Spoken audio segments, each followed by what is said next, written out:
Welcome back to Clueless Classics. As you can see, it's going to be a bit of a different video today. We're going to run down the roller coaster that was 2025 and also let you in on what we've got planned for next year.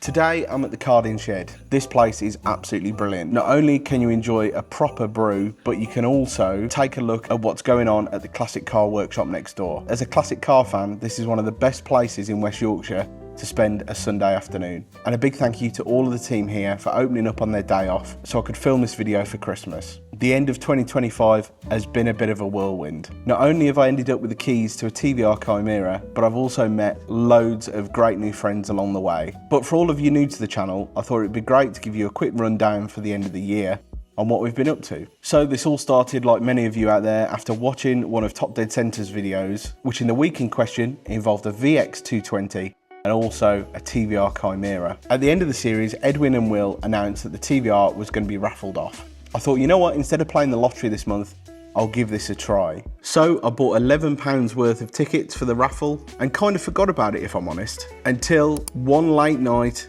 my phone rang and I was told that I'd won a car. After the initial shock and excitement, the reality set in that I'd have to store, run, and also probably repair a 30-year-old handmade British sports car. But I finally managed to get everything in place, and before I knew it, I was at the train station on the way to collect the car. 3 trains, a couple of Ubers, and a Premier Inn later, and I was on the outskirts of London, ready to collect the TVR the next day. The next day arrived, I met Edwin and Will and the team over at LLF Games, and for a good hour, we went through the quirks, features, and what needed to be done. I was then given the keys, and I spent the next few hours driving back to Yorkshire.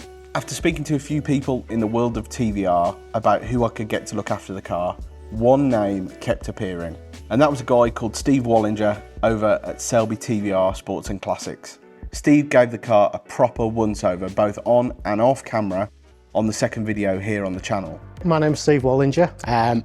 I run Selby TVR Sports and Classics. We've been going now for about 15 years. My background started off life at Harrogate Horses Carriages, where I was a main dealer in Harrogate. I went there straight from school as an apprentice at the age of 16 back in 1996 and been around them ever since, really. As you can see, we specialise with TVRs. We do other bits of classic work as well, which keeps us busy, and keeps us entertained. My first thoughts looking underneath it, I'd be looking for potential for a coolant leak because the radiator's just under here. So you quite often find that if there is a coolant leak on the rad, it would work its way through the fiberglass and you'd see a few drips, but that's looking nice and dry, which is always a bonus. One thing these used to have when they were brand new, they had a little lip spoiler which was screwed into those holes. Now they used to stay on for maybe 1,000 miles before a speed bump would take them off. So yeah, back in the earlier days, every service we were supplying and fitting a new under spoiler. Not so much now because, well, yeah, because they just don't last, to be fair. He then took the car for a spin, and this was his reaction.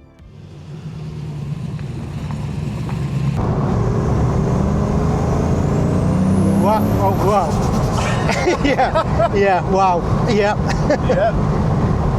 Yep, you know it's there, that is for sure, wow. Yes, you could have a lot of fun with this, absolutely.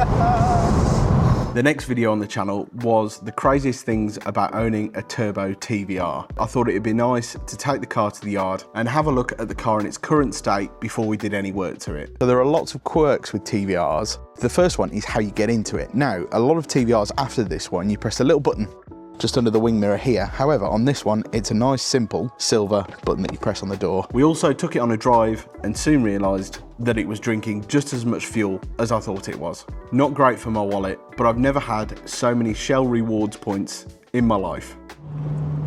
Right, here we go then.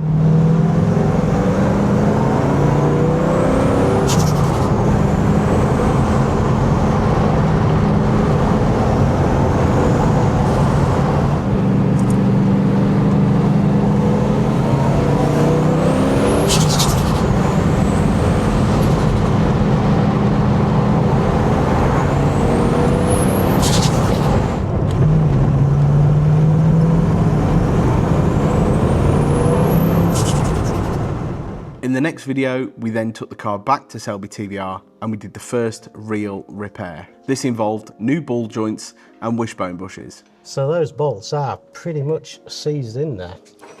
They should normally just come straight out, but no. We'll pop some fresh bolts in, so I'm not, normally wouldn't hit them with a hammer. Sometimes that can just free them off and get them moving on a little bit. They are well in. Solid. Solid.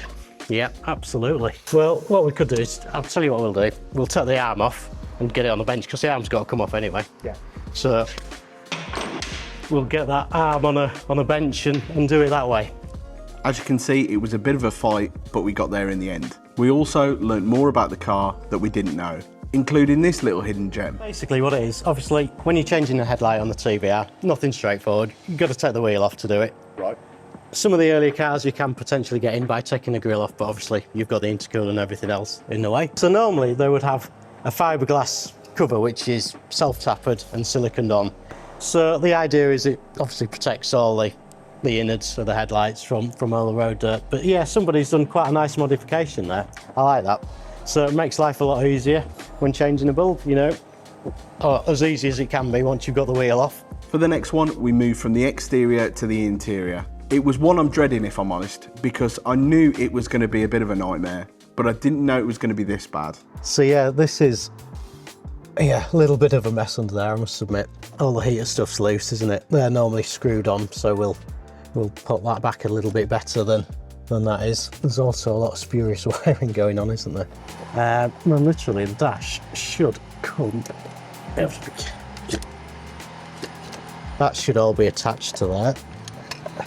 So we inspected the wiring. Steve gave us a little TVR history lesson on what to look out for. So what mark Chimera is this, Steve? Because there were a few, weren't there? Well, yeah, I mean, TVRs tended to evolve rather than being a specific Mark 1, Mark 2, Mark 3. So yours it's quite an early car. Obviously it's got the earlier type front end, which has the mesh grille, or should have the mesh grille, which I know it's something that we're probably going to reinstate at some point. Door locks on yours are the push button ones just on the B post there. The earlier style had a key hole in there. That's how you sort of lock them in the central locking. There was a bit of a technique where you had to push them, spin around, hold them a second, turn it around, and they were a bit of a faff to sort out. So the later ones, they got rid of the key opening and just put the smoother ones on, and the locking was on the key fob. I also then had a go at recarpeting the doors.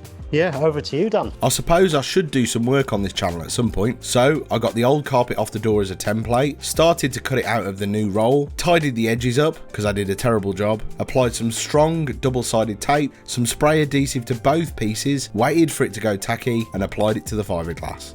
What an improvement, Steve. It does make a difference, doesn't it? Yeah, Definitely. well, ignore the dashboard in the background. Well, yeah, exactly. Work in progress. But that is going to Yeah. make such a difference. I It mean, if we is. look at the carpet here, which is what it was. Yeah, big improvement. It was at this point that I finally felt like we were starting to get somewhere, in preparation for the next video, which was the dyno run. This was a pretty long video, this one, and quite challenging to film, if I'm honest. And out of the 45-minute video, I actually spent a whole day with Steve checking we were good to go. And so, in fact, that's not even attached, just by touching that. Interesting. Yeah, I can't see the connector in there, but it could be that that's not even doing anything either. So should all of those be floating? Well, no, you'd hope that a couple would be. But, yeah, none. So that's not a good sign. Right. Yeah. It does feel quite a hefty spring, I must admit. Right. There's quite a bit of force pushing that out. Oh, there we go. Wow. There we go. The black spring is 8.7 psi. Right, yep. No, we can definitely reduce that a bit. A few days later, we drove 200 miles down to Sean at MS2 Tuning, who worked his magic on the ECU. The car now runs better, starts better, and also uses half the fuel it used to. Sean is an absolute magician.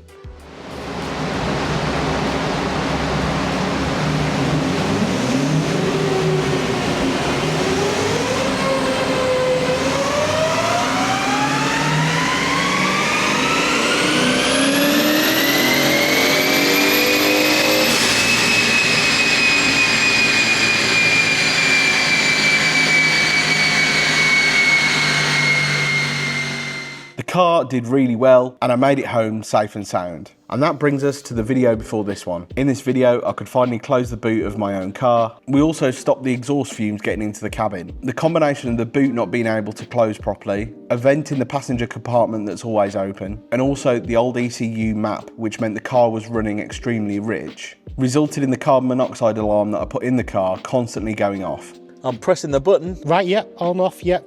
Brilliant, so that's on. Just take it off, Dan. It's a sticky button, I think. Is it just live all the time? This could be part of your problem then. So I think what's probably happened then, that's sent a constant feed down to the solenoid, which has energised it all the time and burnt it out, and it's caused it to burn out in the release position, which is why we're not able to close the boot. That'll be it. That will be it. Here's your handiwork, Steve. Yep, so there we go. I think you've done a great job. I think it looks a lot better, doesn't it? Talk us through what you had to do.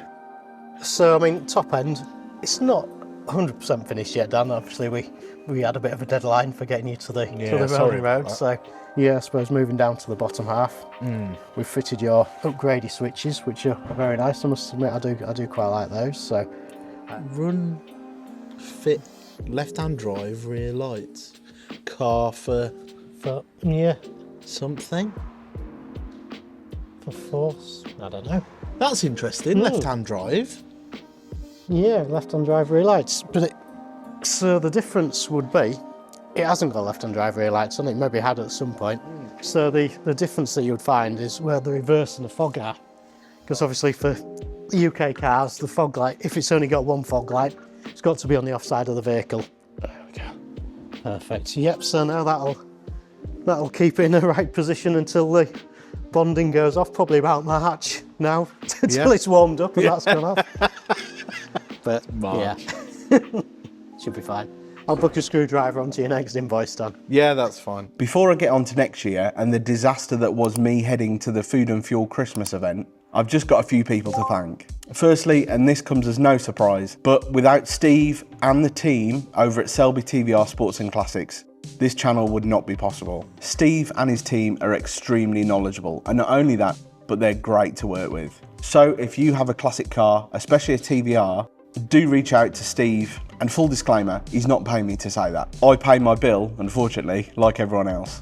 Also, a big thank you to Edwin, Will and the team over at TDC. Even with their crazy schedule, they found the time to help me get everything sorted behind the scenes. So thank you guys, I really appreciate it. I'd also be in trouble if I didn't thank my extremely patient wife and also my family who have put up with me talking about this car for the past few months. But most importantly, thank you to you for watching. As I said in my very first video, I had no intention on starting a YouTube channel this year. So to all of you that have watched the video, subscribed, commented, or gave it a thumbs up, I genuinely really appreciate it. Thank you. So enough waffling on, what's the plan for 2026? Well, if you're not aware, the TVR suffered a pretty catastrophic breakdown on the way to the Food and Fuel Christmas event hosted by the very people that I won the car off. All I know is that the car is currently being looked over by Steve, and I'm going to take the camera over in the next couple of days so we can see what went wrong. Luckily for you, but unluckily for me, that's going to be the first video here on the Clueless Classics YouTube channel for 2026. So have a wonderful Christmas, a great new year, thanks for watching, and I'll see you next time.